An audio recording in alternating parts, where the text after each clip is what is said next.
तो गाइस कल मैं एक नर्सरी से कलांचो का प्लांट लेकर आया था। तो हम इसको रिपोर्ट करेंगे। इसके 6 इंची गमले में बहुत अच्छा चलता है और इसकी जो मिट्टी है वो वेल ड्रेनिंग होनी चाहिए क्योंकि ये सक्लेंट है। तो हम इसकी मिट्टी के ऊपर बात कर लेते हैं।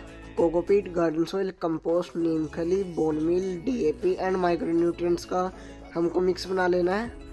तो अब हम इसे रिपोर्ट करने के लिए सबसे पहले हमें इसका पॉली बैग निकालना पड़ेगा। तो हमने इसका पॉली बैग निकाल के इसकी मिट्टी चारों तरफ से लूज़ कर लिया हल्की हल्की, ताकि प्लांट की जड़ें फैल सकें और चल सके।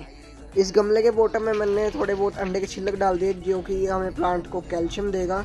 तो हम इस प्लांट को इसके अंदर रख लेते हैं, गमले के अंदर। गमले में बिल्कुल सेंटर में होना चाहिए प्लांट, और बिल्कुल सेंटर में, और चारों तरफ से हमें उसकी मिट्टी डाल देनी है।